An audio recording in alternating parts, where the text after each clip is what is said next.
Hi everyone, Trina Phoenix here, and you know, um, I have this burning information just blazing through my head, and it's all going back to there's so many synchronicities right now. Everything's kind of lining up, kind of guiding us to who we are, why we're here, what's your mission, how to find and remember what your mission is.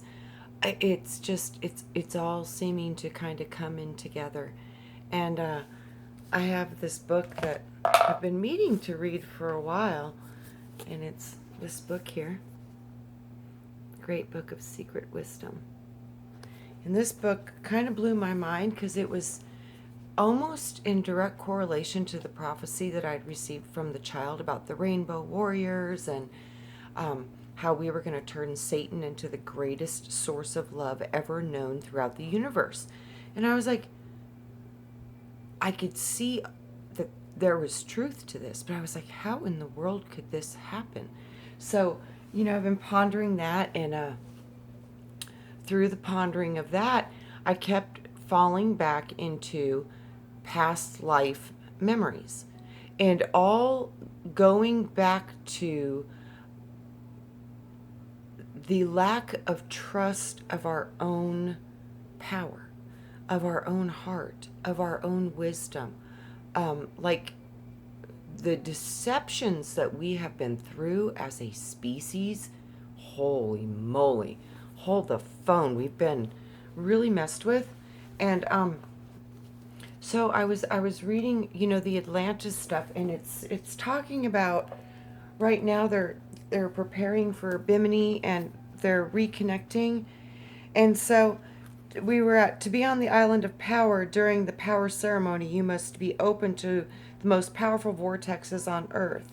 It says much to your obedience and dedication to your missions and the command.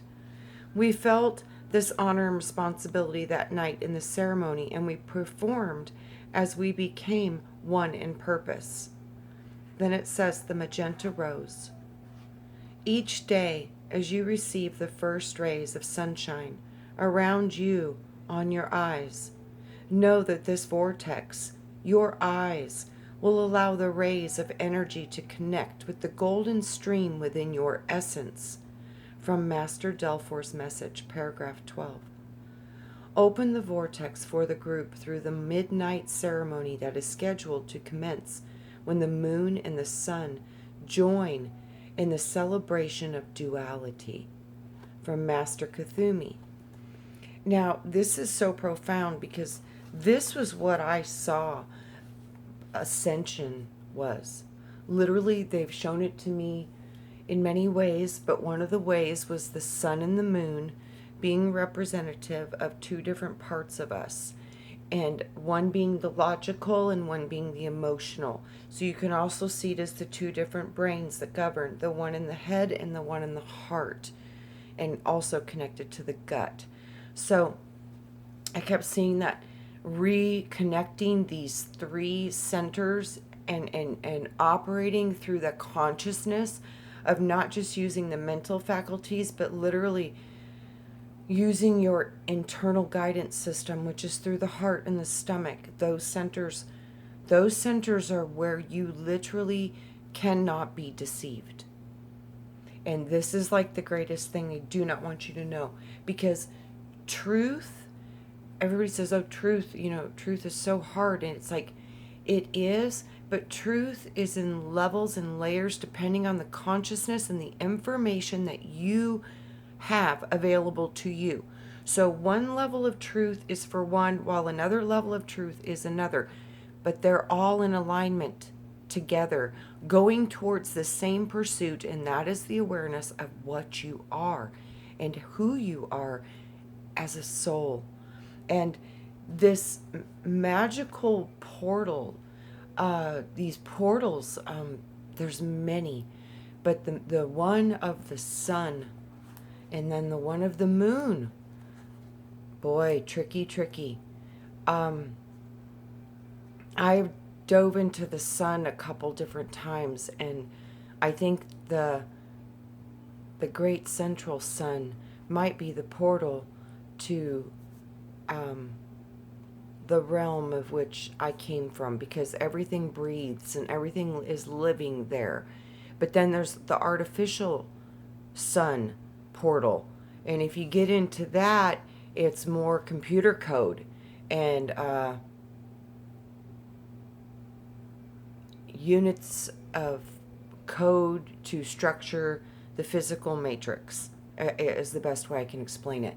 So I see that there's different layers of these entities, and we've associated different things based upon our consciousness, like the holographic sun that we are staring at. Although it is the sun, we also need to realize that it's in matter.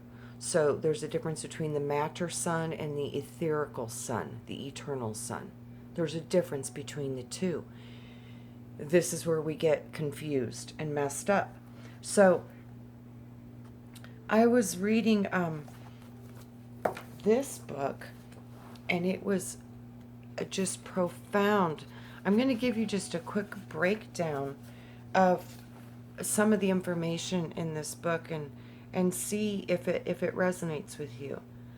The one source of truth nourishes the tree of knowledge, stretching its roots into the infinite eternity. In each cycle of human evolution, it bears good fruit in the form of a great book, which serves as a source of knowledge and wisdom for humanity for a specific period. And every book of this kind, like a tree, it grows and it yields its own fruits for the good of the whole of the world.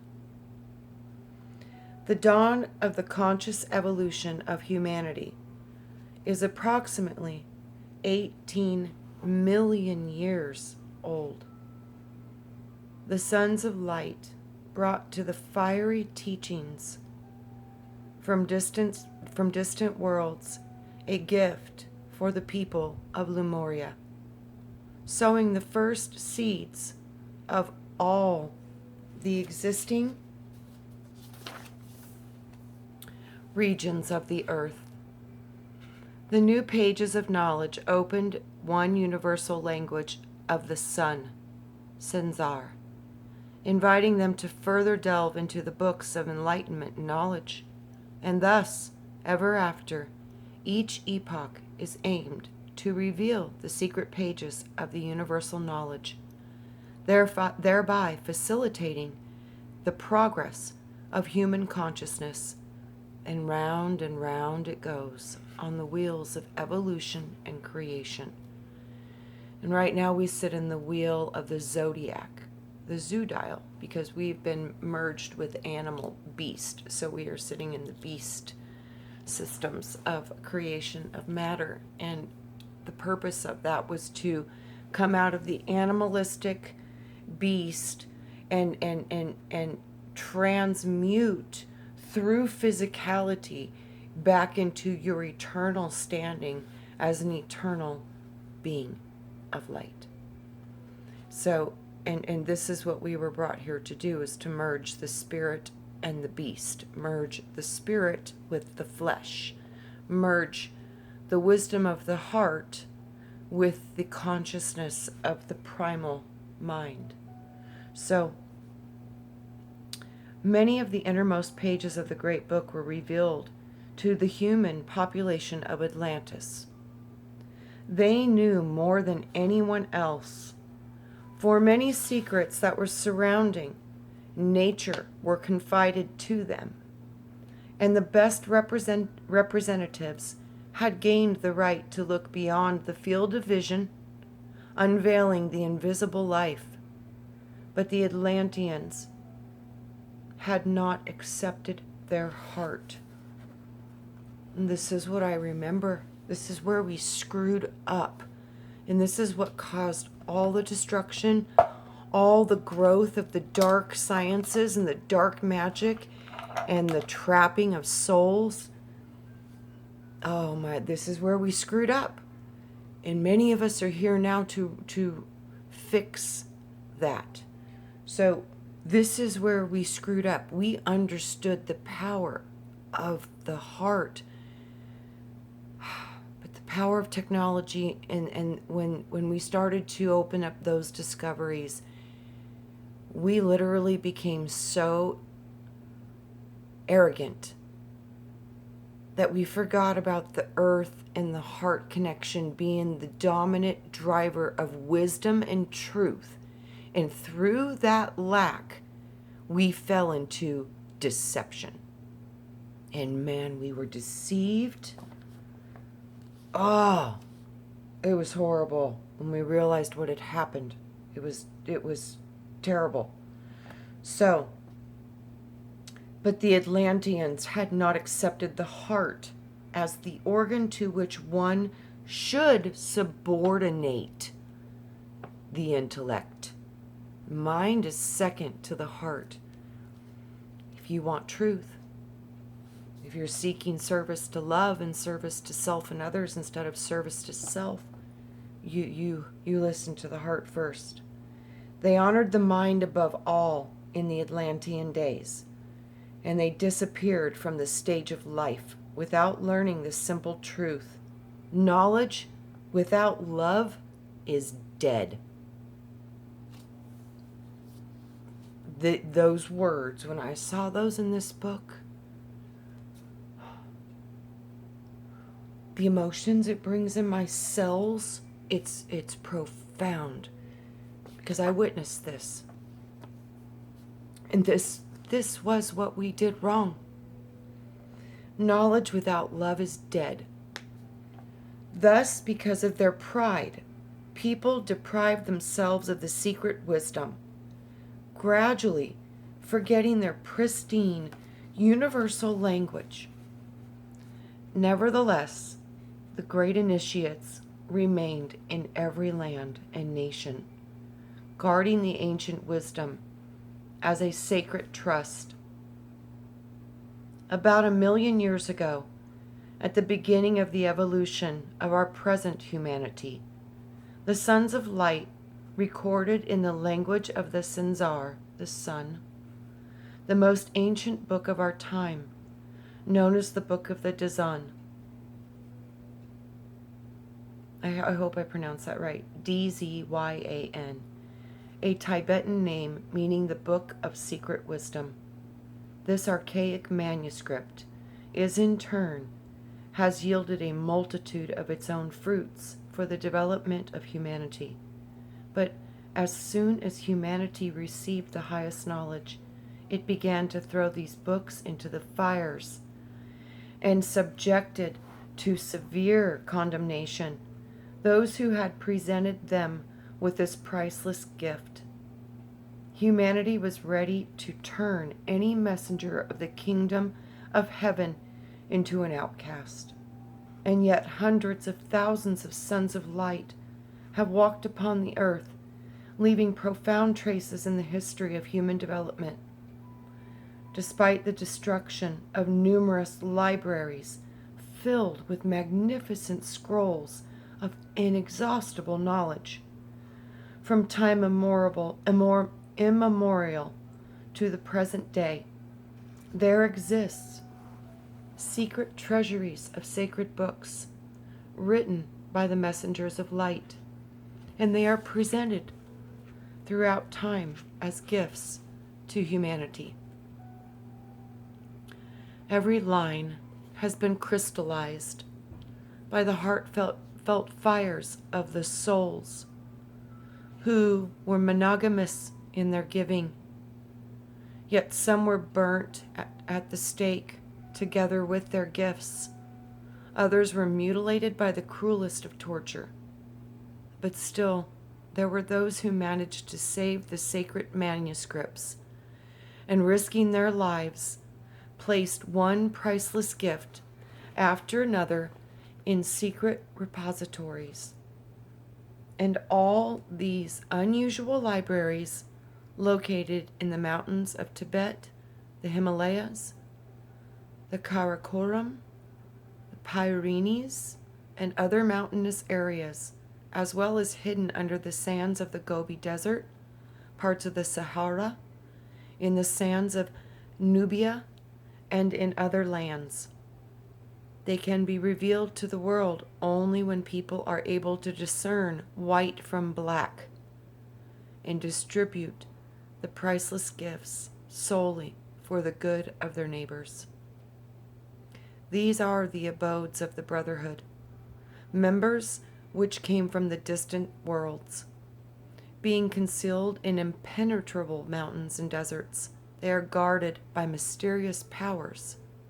Physical flesh is not able to endure the force of the currents that rise like a wall when they are approached.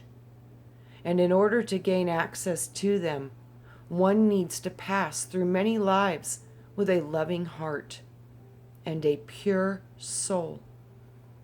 When the time comes, worthy candidates for discipleship might be summoned to one of the ashrams, where they would be entitled to come into contact with the highest knowledge and wisdom.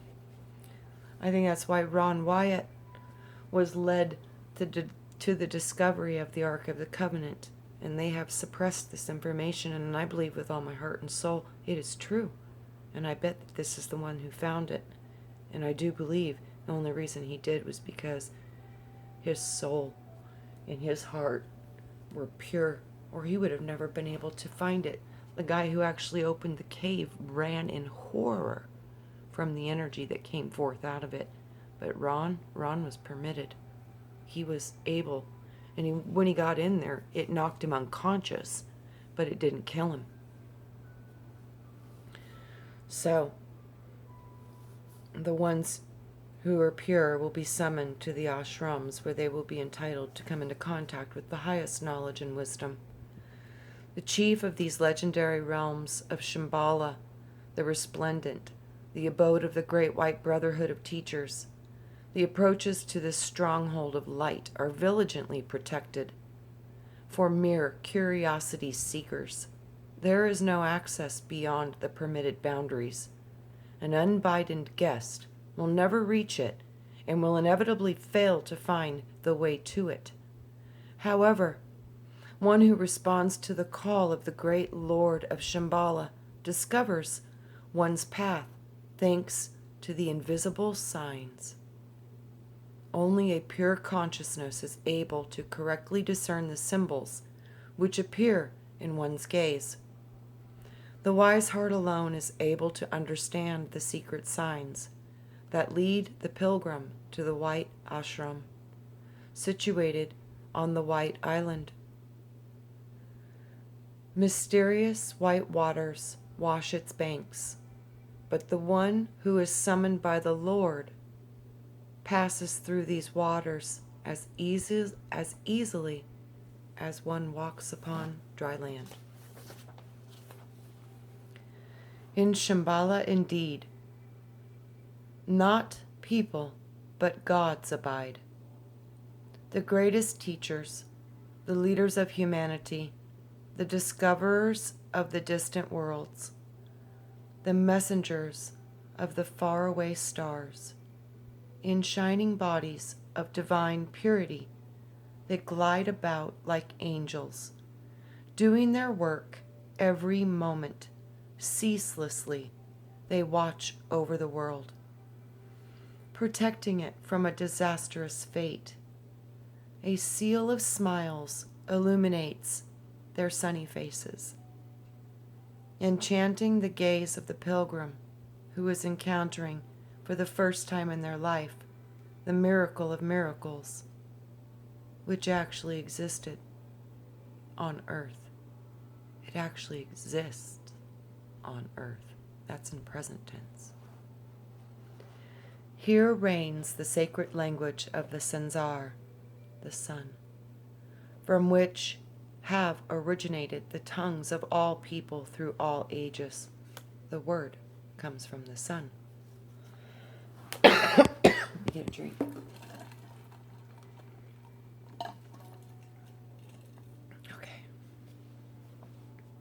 So all people, the tongues of all people through all ages. Thus, the roots of many current Eastern languages come from Sanskrit, which is based on the Sansar, Many words of his most ancient languages underlie not only Sanskrit, but also Egyptian, Hebrew, Latin, and other languages of various known and yet to be discovered sacred texts. Conversion among initiated adepts, for the most, takes place on the subconscious level, using thought form. And here, by the means of 2 or 3 phrases, one can express that which several volumes of text cannot. For human words, so often compromising many contradictory shades and nuances, have only limited capabilities of meaning. And this is what they were speaking about in the book of Atlanta, about symbolism, and how we need to understand symbolism, and that symbolism is above the human languages that we hold. It comes first from the symbol. So, we must completely the language enables it to express most completely and compactly any thought. So the symbols include every way it could be looked at in its truth and perfection, including infinitely extensive phenomena. Symbolism underlies speech. Hence, one small symbol sent in the form of a particular vibration to a companion unfolds a whole network of images and fiery signs through the living breath and the geometric expression of combinations of rays, bringing out a whole range of light in a sequence, where a particular color dominates, as though emphasizing the key tone of the message. In this way, we note the presence of light, color, and sound contained in a thought form, thereby completely excluding the necessity of direct verbal contact. The voice of the great silence is heard everywhere in Shambhala, but its sounds are always arranged in the diapason of high-frequency energy vibrations, and they are refracted through a sensitive heart, develop into a specific word. The writing system of the Senzar is even more complicated, combining in itself a seemingly incompatible element. These include signs, symbols, and letters based upon symbolism. A single symbol is capable of developing into an entire treaty, being easily understandable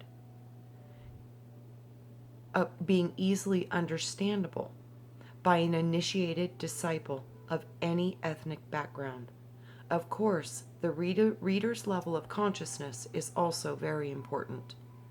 Color, light, numbers, and sound play a significant role in the secret alphabet from which words and sentences are all composed, each letter possessing its own specific color of the rainbow, shade of light, number, and mystic sound syllable, has its equivalent in the language of all peoples of all world, and may be reproduced using different cryptographic methods.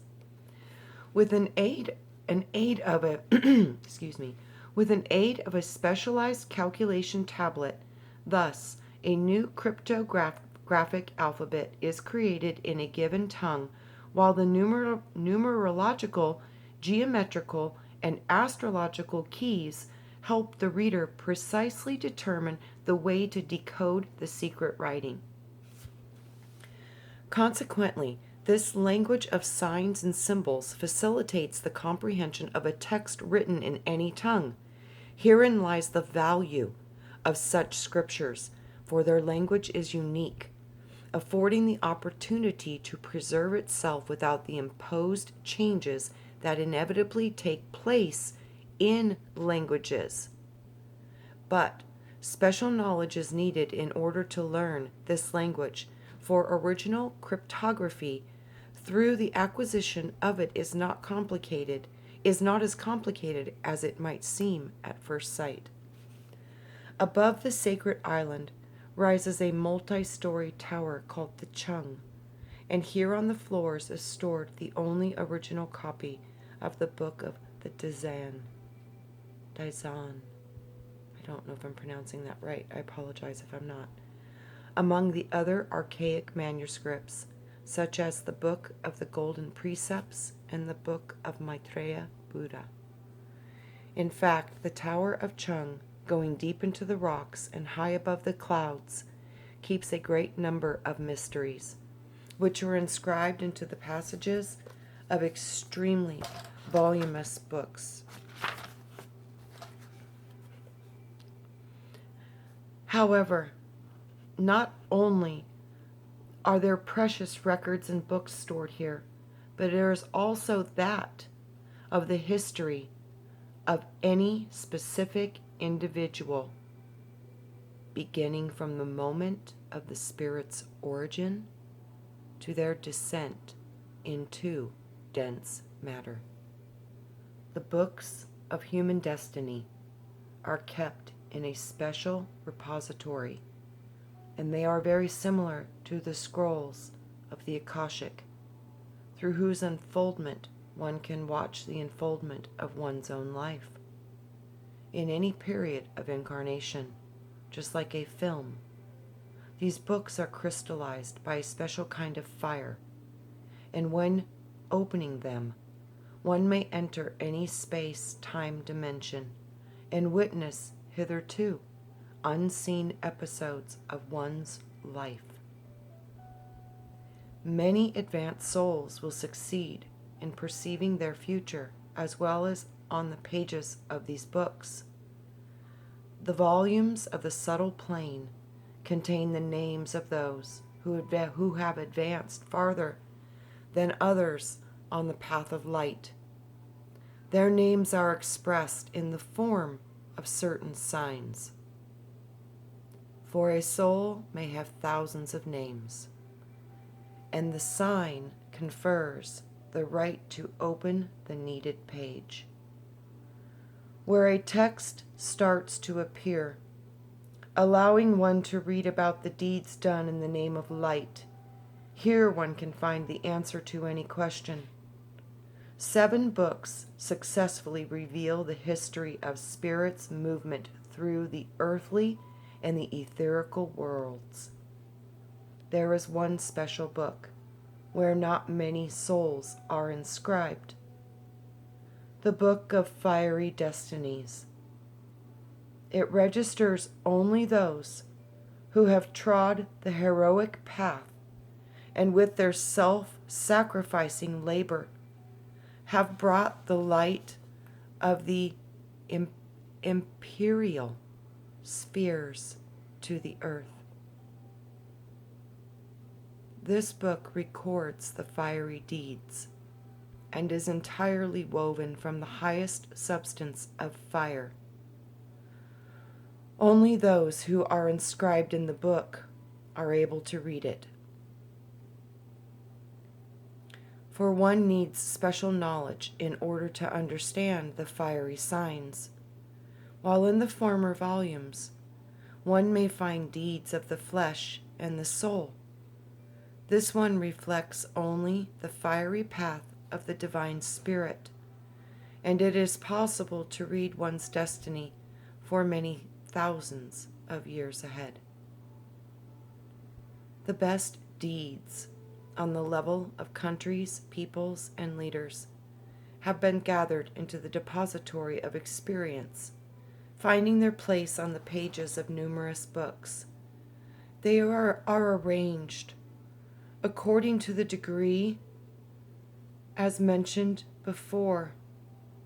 They set forth pyramidally by a hierarchical principle at the foundation of which are those folios, which are the closest to the earthly spheres, closer to the top